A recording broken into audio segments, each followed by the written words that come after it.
नमस्कार किसान भाइयों, एसआरजे खेती चैनल पे आप सभी का स्वागत है। किसान भाइयों, आज की वीडियो में हम जानने वाले हैं हाइब्रिड धान की किस्मों में हमें रोपाई से कटाई तक कितनी मात्रा में खाद का इस्तेमाल करना चाहिए। चाहे आप धान की रोपाई करते हो, चाहे आप धान की सीधी बुआई करते हो, उसमें कितनी मात्रा में खाद का इस्तेमाल करना है। यहाँ पे हम उन्हीं किस्मों को सम्मिलित कर रहे हैं जो हमारी धान की किस्में 120 दिन से कम समय में तैयार हो जाती हैं। यहाँ पे मैं आपको बताते चलूँ, जो हमारी धान की किस्में थोड़ा सा कम समय में तैयार होती हैं उनमें जो खाद की मात्रा है वो भी थोड़ा कम लगती है, और जो हमारी धान की किस्में लंबी अवधि यानी ज़्यादा अवधि में तैयार होती हैं, 140, 45, 55 दिन तक तैयार होती हैं, तो उसमें हमें कितनी मात्रा में खाद का इस्तेमाल करना चाहिए। ज़्यादा समय में तैयार होने वाली किस्मों में हमेशा हमें ज़्यादा मात्रा में खाद देना पड़ता है, क्योंकि उसमें 20-30 दिन थोड़ा ज़्यादा लग जाते हैं। मान लीजिए जो आपकी किस्में 110 दिन में ही तैयार हो जाती हैं और जो किस्में 140 दिन में तैयार होंगी, उसमें खाद की मात्रा वैसे भी आपको कम ज़्यादा करनी पड़ेगी। यानी ज़्यादा समय में तैयार होने वाली किस्मों में ज़्यादा खाद देनी पड़ती है, कम समय में तैयार होने वाली किस्मों में हमेशा हमें कम मात्रा में खाद का इस्तेमाल करना चाहिए। ज़्यादा मात्रा में खाद के इस्तेमाल से हमें कोई भी ज़्यादा बेनिफिट नहीं मिलने वाला है। तो इसलिए हमने सोचा कि आज की वीडियो में हम आपको बताएं कि जो धान की किस्में, हाइब्रिड धान की किस्में 120 दिन या इससे कम समय में तैयार होती हैं, उसमें कितनी मात्रा में खाद का इस्तेमाल हमें करना चाहिए। तो आज की वीडियो में हम हाइब्रिड धान की किस्मों के बारे में आपको बताने वाले हैं जो 120 दिन से कम समय में तैयार होती हैं। चाहे आप उसकी सीधी बुआई करते हो, चाहे आप रोपाई करते हो, या फिर अगर आप देसी किस्में लगाते हैं तो उसमें कितनी मात्रा में खाद का इस्तेमाल करना है। बहुत जल्दी हम जो बासमती धान होती है उसमें कितनी मात्रा में कौन सी खादों का इस्तेमाल करना है, इसके बारे में भी हम एक कंप्लीट वीडियो लाने वाले हैं।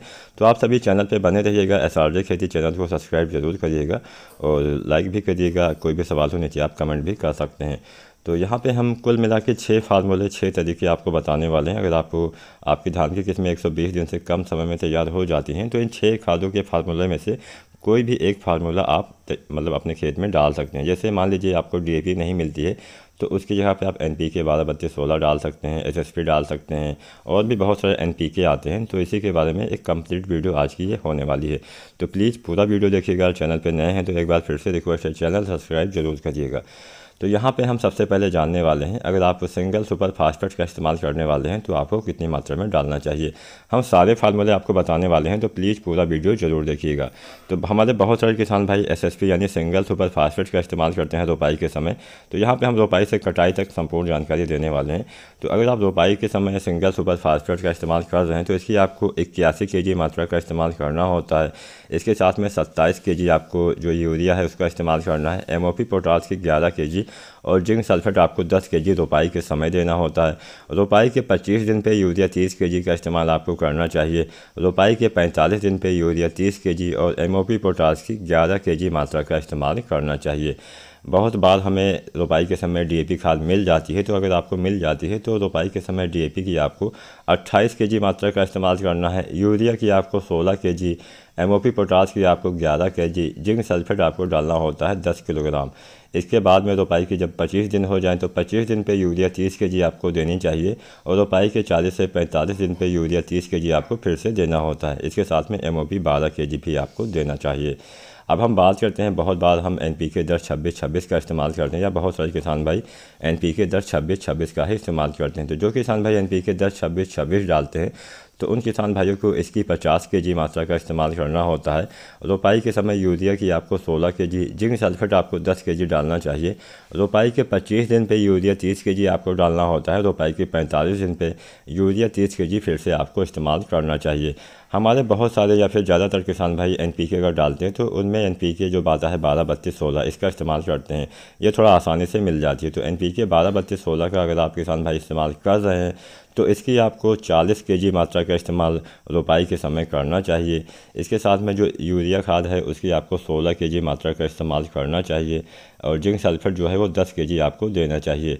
रोपाई के 25 दिन पे आप यूरिया 30 kg फिर से दीजिए। उसके बाद में रोपाई के 40 से 45 दिन पे आपको यूरिया की 30 kg मात्रा का इस्तेमाल करना होता है। एमओपी की आपको 12 kg मात्रा का इस्तेमाल करना होता है। तो ये हमने 4 फार्मूले जान लिए। अब जानते हैं आज का हमारा 5वां फार्मूला, 5वां तरीका। तो 5वें तरीके में हम एनपीके जो आता है एक 14-35-14 इसका इस्तेमाल करने वाले हैं। बहुत सारे किसान भाई इसका भी इस्तेमाल करते हैं। तो NPK 14-35-14 की 37 kg मात्रा का इस्तेमाल रोपाई के समय करना है। रोपाई के समय यूरिया 16 kg, रोपाई के समय जिंक सल्फेट 10 kg आपको देना चाहिए। रोपाई के लगभग 25 दिन बाद आपको यूरिया 30 kg फिर से देना होता है और रोपाई के 45 दिन पे यूरिया 30 kg आपको इस्तेमाल में लाना चाहिए। MOP की आपको 15 kg मात्रा 45 दिन पे ही डालनी चाहिए। अब हम जानते हैं आज का हमारा छठवां फार्मूला। तो हम छठवें फार्मूले में आपको बताने वाले हैं NPK 20-20-0-13 के बारे में। NPK 20-20-0-13 अगर आप रोपाई के समय डाल रहे हैं तो इसकी आपको 65 kg मात्रा का इस्तेमाल करना चाहिए। MOP पोटाश की आपको 11 kg, जिंक सल्फेट आपको 10 kg रोपाई के समय देना होता है।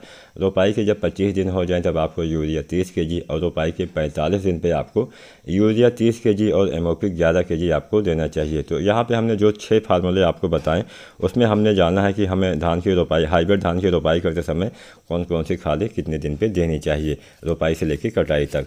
अब हम किसान भाइयों जान लेते हैं। मान लीजिए आप रोपाई नहीं करते हैं, अब ज़्यादातर चलन ये भी बढ़ा है कि हमारे बहुत सारे किसान भाई धान की सीधी बुआई करते हैं। किसान भाइयों अगर आप धान की सीधी बुआई करते हैं तो उसमें काफ़ी आपका बचत भी हो जाता है। ऐसी बहुत सारी किस्में आजकल आने लगी हैं जिसकी हम धान की सीधी बुआई भी कर सकते हैं। तो अगर आप सीधी बुआई करते हैं तो सीधी बुआई में एक तो आपका समय थोड़ा बचता है, एक दूसरा आपको क्या बचता है कि ना तो आपको नर्सरी तैयार करनी होती है, ना ही उसकी रोपाई करनी होती है, जिससे आपका पैसा काफ़ी बचत हो जाता है। तो मान लीजिए आप धान की सीधी बुआई करते हैं तो उसमें जितना हमने रोपाई के समय खाद की मात्रा बताई हुई है उतनी ही मात्रा में खाद का इस्तेमाल आपको सीधी बुआई में भी करना होता है। बस जो खाद डालने की अवधि है, समय है, उसको 10 दिन और आपको बढ़ा देना चाहिए। जैसे रोपाई के समय या फिर बुआई के समय तो आपको उतनी ही खाद डालनी है, बस दूसरी और तीसरी बार जो आप खाद डालते हैं, जैसे यूरिया की जब आप दूसरी मात्रा डालते हैं, दूसरी डोज डालते हैं, तो रोपाई के समय अगर आप 25 दिन पे डालते हैं तो बुआई के समय आपको 35 दिन पे डालना चाहिए, यानी 10 दिन बढ़ा लेना है। और अगर आप यूरिया की तीसरी डोज डालते हैं और MOP की तीसरी डोज डालते हैं लगभग 45 दिन पे, तो उसकी जगह पे 55 दिन, यानी दूसरा और तीसरी बार जब हम खाद डालते हैं, चाहे यूरिया चाहे पोटाश, तो उसकी मात्रा आपको 10 दिन, उसका समय आपको 10 दिन और बढ़ा देना है। और यहाँ पे जो सीधी बुआई की हमने ये खाद बताई हुई, ये भी 120 दिन से कम समय में तैयार होने वाली किस्मों के बारे में है। जो हमारी सीधी बुआई में 120 दिन से ज़्यादा समय में तैयार होती हैं, उसके लिए हम एक अलग से वीडियो लाने वाले हैं। फिर हमने पहले भी एक वीडियो बनाया हुआ है, कंप्लीट वीडियो। अगर आपने वो वीडियो नहीं देखा है तो हमारी वीडियो आप देख सकते हैं, जिसमें हमने लगभग 12 तरीके, 12 फार्मूले आपको बताए हुए हैं। अगर आप धान की सीधी मतलब देसी धान की अगर आप बुआई करते हैं तो देसी धान की किस्मों में आपको खाद की जो मात्रा है उसको आधा कर देना है। जितना हमने रोपाई के समय हाइब्रिड धान की किस्मों में खाद बताया हुआ है, इसकी आपको आधी मात्रा का इस्तेमाल कर देना है।